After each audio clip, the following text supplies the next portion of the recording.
तो चलिए आज सफर करते हैं भारत के उस हिस्से के प्राचीन इतिहास का जो कभी एक बहुत बड़े साम्राज्य का दिल हुआ करता था। ये बिहार के इतिहास पर एक रिवीजन गाइड है जिसे खास तौर पर प्रतियोगी परीक्षाओं को ध्यान में रखकर तैयार किया गया है। हम जानेंगे कि दुनिया का पहला गणतंत्र कहाँ था और कैसे एक साम्राज्य ने लगभग पूरे उपमहाद्वीप पर राज किया। तो शुरू करते हैं। देखिए, आज की हमारी चर्चा 6 हिस्सों में बटी होगी। हम शुरुआत करेंगे उन सबूतों से जिनसे ये इतिहास लिखा गया है।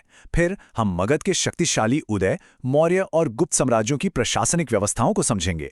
इसके बाद हम बाद के राजवंशों पर नजर डालेंगे और आखिर में एग्जाम के लिए एक फटाफट रिवीजन करेंगे। तो सबसे पहला और बुनियादी सवाल, आखिर हमें ये सब पता कैसे चलता है? इतिहासकार बीते हुए कल को फिर से कैसे गढ़ते हैं? इसका जवाब उन स्रोतों में ही छिपा है जिनका वो इस्तेमाल करते हैं। देखिए, इतिहास को जानने के ना मोटे तौर पर 2 तरीके हैं, या कह लीजिए 2 तरह के सबूत हैं। पहले हैं पुरातात्विक स्रोत, मतलब जमीन के नीचे से मिली ठोस चीजें जैसे सिक्के, औजार या पुरानी इमारतें। और दूसरे हैं साहित्यिक स्रोत, यानी उस दौर की किताबें और दस्तावेज। अगर हम पुरातात्विक स्रोतों की बात करें तो मुंगेर और चिरांद से पत्थर के औजार मिलते हैं जो बताते हैं कि यहाँ जिंदगी कितनी पुरानी है। फिर देखिए, लौरिया नंदनगढ़ के वो विशाल मौर्य स्तंभ, ये हमें उस साम्राज्य की ताकत का एहसास कराते हैं। और बराबर की गुफाएं या नालंदा के खंडर, ये सब उस दौर की आर्किटेक्चर और जिंदगी की एक जीती जागती तस्वीर हमारे सामने रखते हैं। और जब हम लिखित सबूतों को देखते हैं तो रामायण और महाभारत जैसे महाकाव्यों में भी बिहार के इलाकों का जिक्र मिलता है। बौद्ध ग्रंथ अंगुत्तर निकाय और जैन ग्रंथ भगवती सूत्र से हमें यहाँ के शुरुआती राज्यों के बारे में पता चलता है। और हाँ, प्रशासन को अगर गहराई से समझना है तो 2 किताबें तो बिल्कुल नहीं भूलनी है, मेगस्थनीज की इंडिका और कौटिल्य का अर्थशास्त्र। ये बहुत जरूरी हैं। तो चलिए अब देखते हैं कि इन सब सबूतों को जोड़कर जो राजनीतिक तस्वीर बनती है वो कैसी है। हम बिहार के शुरुआती क्षेत्रीय राज्यों यानी महाजनपदों से अपनी कहानी शुरू करेंगे। 6वीं शताब्दी ईसा पूर्व में पूरे भारत में 16 महाजनपद हुआ करते थे। और ये बात बहुत जरूरी है और अक्सर एग्जाम्स में पूछी जाती है कि उनमें से 3 मगध, अंग और वज्जी प्राचीन बिहार की ही धरती पर थे। इससे इस इलाके की अहमियत का अंदाजा लगाया जा सकता है। अब इन तीनों में से भी जो वज्जी संघ था ना, उसकी बात ही कुछ और थी। ये असल में 8 कुलों का एक गठबंधन था जिसकी राजधानी वैशाली थी। और इसकी सबसे खास बात यह है कि इसे दुनिया का पहला गणतंत्र यानी फर्स्ट रिपब्लिक माना जाता है। जरा सोचिए, उस दौर में एक कितना क्रांतिकारी आइडिया रहा होगा। लेकिन आखिरकार इन सब में बाजी मारी मगध ने। और ये जो आप टाइमलाइन देख रहे हैं, ये दिखाती है कि कैसे हर्यक वंश से सत्ता शिशुनाग और फिर नंद वंश के पास गई और इसी ने आगे चलकर विशाल मौर्य साम्राज्य की नींव रखी। अब आते हैं मौर्य साम्राज्य पर, जो सिर्फ अपने आकार के लिए ही नहीं बल्कि अपने कमाल के एडमिनिस्ट्रेटिव स्ट्रक्चर यानी प्रशासनिक मशीन के लिए भी जाना जाता था। इसी मशीन ने इतने बड़े इलाके पर शासन करना मुमकिन बनाया था। कौटिल्य के अर्थशास्त्र से हमें पता चलता है कि पूरा प्रशासन 18 तीर्थों यानी बड़े अधिकारियों के जरिए चलता था। जैसा आप इस टेबल में देख सकते हैं, समाहर्ता रेवेन्यू का हेड था, तो सन्निधाता शाही खजाने का इंचार्ज था। मतलब एक बहुत ही ऑर्गेनाइज्ड सिस्टम था। मौर्य साम्राज्य का कंट्रोल सिर्फ अधिकारियों के भरोसे नहीं था, उनके पास एक जबरदस्त जासूसी नेटवर्क भी था।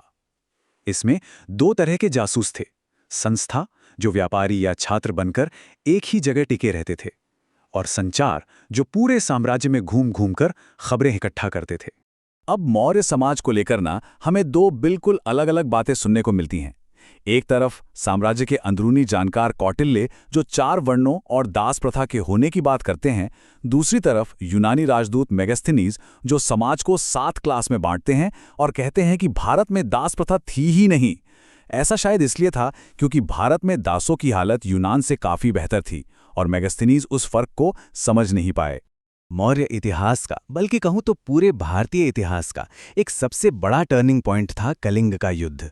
अशोक के 13वें शिलालेख का यह हिस्सा दिखाता है कि उस युद्ध में कितनी तबाही हुई थी और कैसे इस एक घटना ने अशोक को पूरी तरह बदल कर रख दिया और उसने धम्म का रास्ता अपना लिया। मौर्यों के बाद भारतीय इतिहास में एक और शानदार अध्याय आता है, गुप्त काल। इस दौर को आर्ट, लिटरेचर और साइंस में हुई जबरदस्त तरक्की की वजह से अक्सर स्वर्ण युग या गोल्डन एज भी कहा जाता है। अच्छा, अब अगर दोनों साम्राज्यों की प्रशासन की तुलना करें तो एक बहुत बड़ा फर्क नजर आता है। जहां मौर्यों का शासन एकदम सेंट्रलाइज था, सारी पावर राजा के हाथ में, वहीं गुप्तों ने एक डिसेंट्रलाइज्ड मॉडल अपनाया। उन्होंने प्रांतों और स्थानीय नेताओं को काफी आजादी दी, जो शासन करने के तरीके में एक बहुत बड़ा बदलाव था। गुप्तों की सबसे बड़ी देनों में से एक थी नालंदा यूनिवर्सिटी। ये ज्ञान का एक ऐसा सेंटर था जिसका पैमाना आज भी हैरान कर देता है। चीनी यात्री हुएनसांग के मुताबिक अपने पीक पर यहां 10,000 छात्र थे और उनको पढ़ाने के लिए 1500 से भी ज्यादा शिक्षक और प्रोफेसर थे। लेकिन सबसे ज्यादा हैरान करने वाली बात थी वहां की लाइब्रेरी। यहाँ के 3 बड़े पुस्तकालयों रत्नरंजक, रत्नोदधि और रत्नसागर में लगभग 90 लाख पांडुलिपियां थीं। इसने नालंदा को प्राचीन दुनिया का सबसे बड़ा नॉलेज हब बना दिया था। अच्छा, गुप्त साम्राज्य के पतन के बाद बिहार के इतिहास में एक और अहम राजवंश का उदय हुआ और वो था पाल वंश। ये प्राचीन बिहार की आखिरी बड़ी ताकत थे। पालों ने बिहार की शिक्षा और कला की विरासत को और आगे बढ़ाया।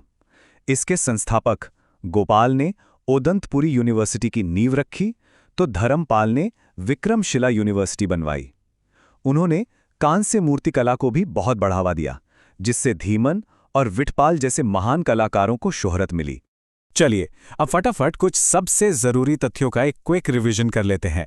यह हिस्सा खास तौर पर एग्जाम के नजरिए से डिजाइन किया गया है, जिसमें हम राजवंशों और उनकी राजधानियों पर फोकस करेंगे। यह स्लाइड तो बहुत ही ज्यादा जरूरी है। यह दिखाती है कि सत्ता का केंद्र यानी राजधानी कैसे वक्त के साथ बदलती रही। हर्यक वंश ने राजगृह से शुरुआत की, लेकिन बाद में उदयन ने पाटलिपुत्र को राजधानी बनाया और फिर पाटलिपुत्र ही नंद, मौर्य और गुप्त काल तक पावर का सेंटर बनी रही। बाद में पाल वंश के समय में राजधानी मुंगेर शिफ्ट हो गई। तो प्राचीन बिहार के इस पूरे सफर के बाद एक सवाल है जिस पर सोचा जा सकता है। आज के भारत के प्रशासन में हमें किसकी छाप ज्यादा दिखती है? मौर्यों के सख्त सेंट्रलाइज्ड कंट्रोल की या फिर गुप्तों के ज्यादा लचीले और डिसेंट्रलाइज्ड मॉडल की? इस पर विचार जरूर करिएगा।